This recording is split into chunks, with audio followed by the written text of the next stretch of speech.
Olá, pessoal! Letras na Rede está de volta. Dessa vez, vamos fazer a leitura dos contos de várias histórias, coletânea publicada por Machado de Assis em 1896, com contos produzidos entre 1884 e 1891. Essa é uma das leituras recomendadas para o vestibular da URGS de 2023, mas você pode concordar que vale a pena ler e ouvir Machado a qualquer tempo, né? Eu sou a Cristine. Eu sou a Denise. Eu sou o Lucas. Eu sou a Mônica. Eu sou o Pablo e juntos nós vamos ler o conto que abre várias histórias, A Cartomante, um conto publicado pela primeira vez na Gazeta de Notícias no ano de 1884. Se você nos ouve pelo YouTube, o texto do conto vai aparecer na sua tela, caso você queira acompanhar a leitura. Mas se você está apenas ouvindo a gente pelo YouTube ou pelo podcast, então se prepara. O conto começa depois da vinheta.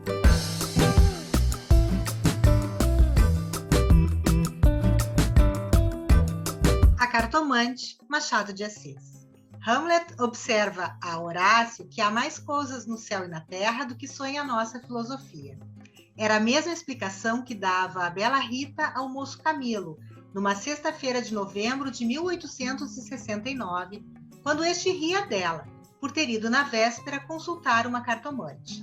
A diferença é que o fazia por outras palavras. Pois saiba que fui, e que ela adivinhou o motivo da consulta antes mesmo que eu lhe dissesse o que era. Apenas começou a botar as cartas, disse-me: a senhora gosta de uma pessoa. Confessei que sim, e então ela continuou a botar as cartas, combinou-as e no fim declarou-me que eu tinha medo de que você me esquecesse, mas que não era verdade. Errou. Não diga isso, Camilo. Se você soubesse como eu tenho andado por sua causa, você sabe, já lhe disse, não ria de mim, não ria. Camilo pegou-lhe nas mãos e olhou para ela sério e fixo. Jurou que lhe queria muito, que os seus sustos pareciam de criança. Em todo caso, quando tivesse algum receio, a melhor cartomante era ele mesmo. Depois repreendeu-a. Disse-lhe que era imprudente andar por essas casas. Vilela podia sabê-lo. E depois... Qual saber? Eu tive muita cautela ao entrar na casa. Onde é a casa? Aqui perto, na Rua da Guarda Velha. Não passava ninguém nessa ocasião. Descansa, eu não sou maluca. Tu crês de veras nessas coisas? Foi então que ela, sem saber que traduzia Hamlet em vulgar, disse-lhe que havia muita coisa misteriosa e verdadeira neste mundo. Se ele não acreditava, paciência. Mas o certo é que a cartomante adivinhara tudo. Que mais? A prova é que ela agora estava tranquila e satisfeita. Cuido que ele ia falar, mas reprimiu-se. Não queria arrancar-lhe as ilusões. Também ele, em criança, e ainda depois, foi supersticioso. Teve um arsenal inteiro de crendices que a mãe lhe incutiu e que aos 20 anos desapareceram. No dia em que ele deixou cair toda essa vegetação parasita e ficou só o tronco da religião, ele, como tivesse recebido da mãe ambos os ensinos, envolveu-os na mesma dúvida. E logo depois, em uma só negação total. Camilo não acreditava em nada. Por quê? Não poderia dizê-lo. Não possuía um só argumento. Limitava-se a negar tudo. E digo mal, porque negar é ainda afirmar. E ele não formulava a incredulidade. Diante do mistério, contentou-se em levantar os ombros e foi andando. Separaram-se contentes, ele ainda mais que ela. Rita estava certa de ser amada. Camilo não só o estava, mas via-a estremecer e arriscar-se por ele. Correr às cartomantes, por mais que a repreendesse, não podia deixar de sentir-se lisonjeado. A casa do encontro era na antiga Rua dos Barbonos, onde morava uma coprovinciana de Rita. Esta desceu pela Rua das Mangueiras, na direção de Botafogo, onde residia. Camilo desceu pela da Guarda Velha, olhando de passagem para a casa da cartomante. Vilela, Camilo e Rita, 3 nomes, uma aventura e nenhuma explicação das origens. Vamos a ela. Os 2 primeiros eram amigos de infância. Vilela seguiu a carreira de magistrado. Camilo entrou no funcionalismo, contra a vontade do pai, que queria vê-lo médico. Mas o pai morreu e Camilo preferiu não ser nada, até que a mãe lhe arranjou um emprego público. No princípio de 1869, voltou Vilela da província, onde casara com uma dama formosa e tonta. Abandonou a magistratura e veio abrir banca de advogado. Camilo arranjou-lhe casa para os lados de Botafogo e foi a bordo recebê-lo. É o senhor? Não imagina como meu marido é seu amigo. Falava sempre do senhor. Camilo e Vilela olharam-se com ternura. Eram amigos deveras. Depois, Camilo confessou de si para si que a mulher do Vilela não desmentia as cartas do marido. Realmente, era graciosa e viva nos gestos, olhos cálidos, boca fina e interrogativa. Era um pouco mais velha que ambos, contava 30 anos. Vilela com 29 e Camilo 26. Entretanto, o porte grave de Vilela fazia-o parecer mais velho que a mulher, enquanto Camilo era um ingênuo na vida moral e prática. Faltava-lhe tanto a ação do tempo como os óculos de cristal que a natureza põe no berço de alguns para adiantar os anos. Nem experiência, nem intuição. Uniram-se os três. Convivência trouxe intimidade. Pouco depois morreu a mãe de Camilo. E nesse desastre, que o foi, os dois mostraram-se grandes amigos dele. Vilela cuidou do enterro, dos sufrágios e do inventário. Rita tratou especialmente do coração, e ninguém o faria melhor. Como daí chegaram ao amor, não o soube ele nunca. A verdade é que gostava de passar as horas ao lado dela. Era a sua enfermeira moral, quase uma irmã, mas principalmente era mulher e bonita. Odor de fêmina, eis o que ele aspirava nela e em volta dela para incorporá-lo em si próprio. Liam os mesmos livros, iam juntos a teatros e passeios. Camilo ensinou-lhes as damas e o xadrez e jogavam às noites. Ela mal, ele, para lhe ser agradável, pouco menos mal.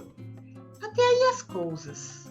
Agora, a ação da pessoa, os olhos teimosos de Rita, que procuravam muita vez os dele, que os consultavam antes de o fazer ao marido, as mãos frias, as atitudes insólitas. Um dia, fazendo ele anos, recebeu de Vilela uma rica bengala de presente e de Rita apenas um cartão com um vulgar cumprimento a lápis. Foi então que ele pôde ler no próprio coração. Não conseguia arrancar os olhos do bilhetinho. Palavras vulgares, mas há vulgaridades sublimes, ou pelo menos deleitosas. A velha caleça de praça em que pela primeira vez passeaste com a mulher amada, fechadinhos ambos, vale o carro de Apolo. Assim é o homem, assim são as coisas que o cercam. Camilo quis sinceramente fugir, mas já não pôde. Rita, como uma serpente, foi se acercando dele, envolveu-o todo, fez-lhe estalar os ossos num espasmo e pingou-lhe o veneno na boca. Ele ficou atordoado e subjugado. Vexame, sustos, remorsos, desejos, tudo sentiu de mistura. Mas a batalha foi curta e a vitória delirante. Adeus, Scrooge! Não tardou que o sapato se acomodasse ao pé, e aí foram ambos, estrada fora, braços dados, pisando folgadamente por cima de ervas e pedregulhos, sem padecer nada mais que algumas saudades, quando estavam ausentes um do outro. A confiança e estima de Vilela continuavam a ser as mesmas. Um dia, porém, recebeu Camilo uma carta anônima, que lhe chamava imoral e pérfido, e dizia que a aventura era sabida de todos. Camilo teve medo, e para desviar as suspeitas, começou a rarear as visitas à casa de Vilela. Este notou-lhe as ausências. Camilo respondeu que o motivo era uma paixão frívola de rapaz. Candura gerou astúcia. As ausências prolongaram-se e as visitas cessaram inteiramente. Pode ser que entrasse também nisso um pouco de amor próprio, uma intenção de diminuir os obséquios do marido para tornar menos dura a leivosia do ato. Foi por esse tempo que Rita, desconfiada e medrosa, correu à cartomante para consultá-la sobre a verdadeira causa do procedimento de Camilo. Vimos que a cartomante restituiu-lhe a confiança e que o rapaz repreendeu-a por ter feito o que fez. Correram ainda algumas semanas. Camilo recebeu mais 2 ou 3 cartas anônimas, tão apaixonadas que não podiam ser advertência da virtude, mas despeito de algum pretendente. Tal foi a opinião de Rita, que, por outras palavras mal compostas, formulou este pensamento. A virtude é preguiçosa e avara. Não gasta tempo nem papel, só o interesse é ativo e pródigo. Nem por isso Camilo ficou mais sossegado. Temia que o anônimo fosse ter com Vilela, e a catástrofe viria então sem remédio. Rita concordou que era possível. Bem, eu levo os sobrescritos para comparar a letra com as das cartas que lá aparecerem. Se alguma for igual, guarda e rasga. Nenhuma apareceu. Mas daí a algum tempo, Vilela começou a mostrar-se sombrio, falando pouco, como desconfiado. Rita deu-se pressa em dizê-lo ao outro, e sobre isso deliberaram. A opinião dela é que Camilo devia tornar a casa deles, tatear o marido e pode ser até que ele ouvisse a confidência de algum negócio particular. Camilo divergia. Aparecer depois de tantos meses era confirmar a suspeita ou denúncia, mas valia acautelarem-se, sacrificando-se por algumas semanas. Combinaram os meios de se corresponderem em caso de necessidade e separaram-se com lágrimas. No dia seguinte, estando na repartição, recebeu Camilo este bilhete de Vilela. Vem já à nossa casa. Preciso falar-te sem demora. Era mais de meio-dia. Camilo saiu logo. Na rua, advertiu que teria sido mais natural chamá-lo ao escritório. Por que em casa? Tudo indicava matéria especial, e a letra, fosse realidade ou ilusão, afigurou-se-lhe trêmula. Ele combinou todas essas coisas com a notícia da véspera. Vem já à nossa casa. Preciso falar-te sem demora. Vem já à nossa casa. Preciso falar-te sem demora. Repetia ele com os olhos no papel. Imaginariamente viu a ponta da orelha de um drama. Rita subjugada e lacrimosa, Vilela indignado, pegando da pena e escrevendo o bilhete, certo de que ele acudiria, e esperando-o para matá-lo. Camilo estremeceu, tinha medo. Depois sorriu amarelo e, em todo caso, repugnava-lhe a ideia de recuar. Foi andando. De caminho, lembrou-se de ir à casa. Podia achar algum recado de Rita que lhe explicasse tudo. Não achou nada, nem ninguém. Voltou à rua, e a ideia de estarem descobertos parecia-lhe cada vez mais verossímil. Era natural uma denúncia anônima, até da própria pessoa que o ameaçara antes. Podia ser que Vilela conhecesse tudo agora. A mesma suspensão das suas visitas, sem motivo aparente, apenas com pretexto fútil, viria a confirmar o resto. Camilo ia andando, inquieto e nervoso. Não relia o bilhete, mas as palavras estavam decoradas diante dos olhos, fixas, ou então, o que era ainda pior, eram-lhe murmuradas ao ouvido, com a própria voz de Vilela. Vem já à nossa casa. Preciso falar-te sem demora. Ditas assim, pela voz do outro, tinham um tom de mistério e ameaça. Vem já? Para quê? Era perto de 1h da tarde. A comoção crescia de minuto a minuto. Tanto imaginou o que se iria passar que chegou a crê-lo e vê-lo. Positivamente tinha medo. Entrou a cogitar em ir armado, considerando que, se nada houvesse, nada perdia e a precaução era útil. Logo depois rejeitava a ideia, vexado de si mesmo, e seguia picando o passo na direção do Largo da Carioca para entrar num Tilbury. Chegou, entrou e mandou seguir a trote largo. Quanto antes, melhor. Não posso estar assim. Mas o mesmo trote do cavalo veio agravar-lhe a comoção. O tempo voava e ele não tardaria a entestar com o perigo. Quase no fim da Rua da Guarda Velha, o Tilbury teve de parar. A rua estava atravancada com uma carroça que caíra. Camilo, em si mesmo, estimou o obstáculo e esperou. No fim de 5 minutos, reparou que ao lado à esquerda, ao pé do Tilbury, ficava a casa da cartomante, a quem Rita consultara uma vez, e nunca ele desejou tanto crer na lição das cartas. Olhou, viu as janelas fechadas, quando todas as outras estavam abertas e pejadas de curiosos do incidente da rua. Dir-se-ia a morada do indiferente destino. Camilo reclinou-se no Tilbury para não ver nada. A agitação dele era grande, extraordinária, e do fundo das camadas morais emergiam alguns fantasmas de outro tempo, as velhas crenças, as superstições antigas. O cocheiro propôs-lhe voltar à primeira travessa e ir por outro caminho. Ele respondeu que não, que esperasse, e inclinava-se para fitar a casa. Depois fez um gesto incrédulo. Era a ideia de ouvir a cartomante que lhe passava ao longe, muito longe, com vastas asas cinzentas. Desapareceu, reapareceu e tornou a esvair-se no cérebro. Mas daí a pouco moveu outra vez as asas, mais perto, fazendo uns giros concêntricos. Na rua, gritavam os homens safando a carroça. Anda, agora, empurra, vá. Daí a pouco estaria removido o obstáculo. Camilo fechava os olhos, pensava em outras coisas. Mas a voz do marido sussurrava-lhe à orelha as palavras da carta. Vem já. E ele via as contorções do drama e tremia. A casa olhava para ele. As pernas queriam descer e entrar. Camilo achou-se diante de um longo véu opaco. Pensou rapidamente no inexplicável de tantas coisas. A voz da mãe repetia-lhe uma porção de casos extraordinários, e a mesma frase do príncipe de Dinamarca reboava-lhe dentro. Há mais coisas no céu e na terra do que sonha a filosofia. Que perdia ele se... Deu por si na calçada ao pé da porta. Disse ao cocheiro que esperasse, e rápido enfiou pelo corredor e subiu a escada. A luz era pouca, os degraus comidos dos pés, o corrimão pegajoso. Mas ele não viu nem sentiu nada. Trepou e bateu. Não aparecendo ninguém, teve ideia de descer, mas era tarde. A curiosidade fustigava-lhe o sangue, as fontes latejavam-lhe.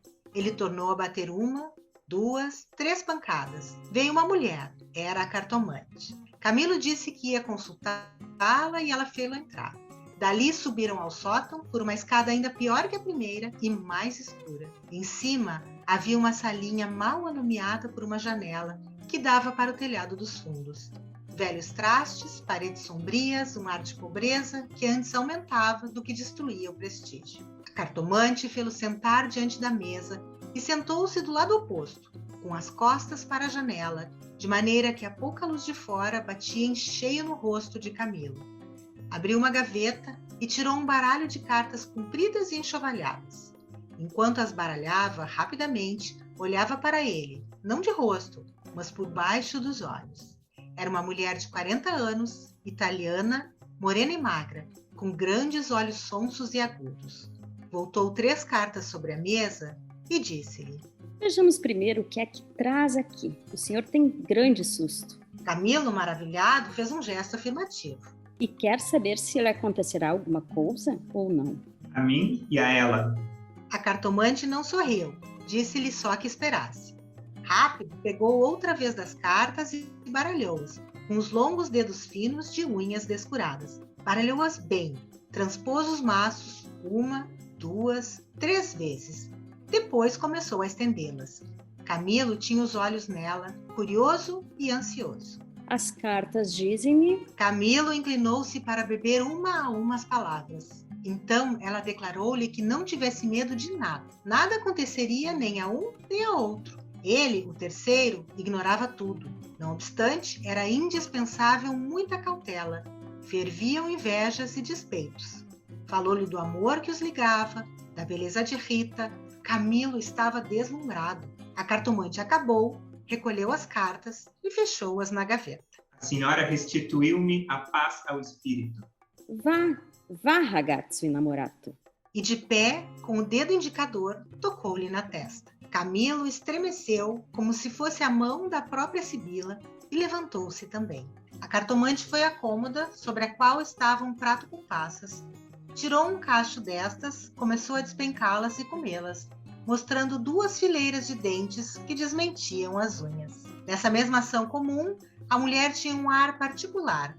Camilo, ansioso por sair, não sabia como pagasse, ignorava o preço. Essas custam dinheiro. Quantas quer mandar buscar? Pergunte ao seu coração. Camilo tirou uma nota de 10.000 réis e deu-lhe. Os olhos da cartomante fuzilaram. O preço usual era 2.000 réis. Vejo bem que o senhor gosta muito dela. E faz bem. Ela gosta muito do senhor. Vá tranquilo. Olha a escada. É escura. Põe o chapéu. A cartomante tinha já guardado a nota na algibeira e descia com ele, falando com um leve sotaque. Camilo despediu-se dela embaixo e desceu a escada que levava à rua, enquanto a cartomante, alegre com a paga, tornava acima cantarolando uma barcarola. Camilo achou o Tilbury esperando, a rua estava livre, entrou e seguiu a trote largo. Tudo lhe parecia agora melhor. As outras coisas traziam outro aspecto. O céu estava límpido e as caras joviais. Chegou a rir dos seus receios, que chamou pueris. Recordou os termos da carta de Vilela e reconheceu que eram íntimos e familiares. Onde é que ele descobrira a ameaça? Advertiu também que eram urgentes e que fizera mal em demorar-se tanto. Podia ser algum negócio grave e gravíssimo. Vamos, depressa! E consigo, para explicar a demora ao amigo, engenhou qualquer coisa. Parece que formou também o plano de aproveitar o incidente para tornar a antiga assiduidade. De volta com os planos, reboavam-lhe na alma as palavras da cartomante. Em verdade, ela adivinhara o objeto da consulta, o estado dele, a existência de um terceiro. Por que não adivinharia o resto? O presente que se ignora vale o futuro. Era assim, lentas e contínuas, que as velhas crenças do rapaz iam tornando ao de cima. E o mistério empolgava-o com as unhas de ferro. Às vezes queria rir e ria de si mesmo, algo vexário. Mas a mulher, as cartas, as palavras secas e afirmativas, a exortação, vá, vá, ragazzo innamorato. E no fim, ao longe, a barcarola da despedida, lenta e graciosa, tais eram os elementos recentes que formavam, com os antigos, uma fé nova e vivaz. A verdade é que o coração ia alegre e impaciente, pensando nas horas felizes de outrora e nas que haviam de vir. Ao passar pela glória, Camilo olhou para o mar, estendeu os olhos para fora, até onde a água e o céu dão um abraço infinito, e teve assim uma sensação do futuro, longo, longo, interminável.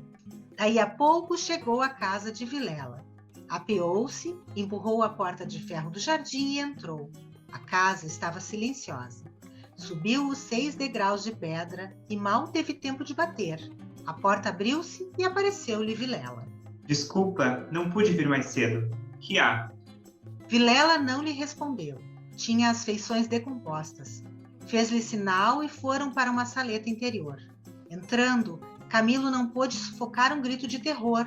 Ao fundo, sobre o canapé, estava Rita, morta e ensanguentada. Vilela pegou-o pela gola e, com 2 tiros de revólver, estirou-o morto no chão. E assim termina A Cartomante, o primeiro conto de várias histórias. Fique de olho nas nossas redes para ouvir e ler com a gente os próximos contos. Até mais!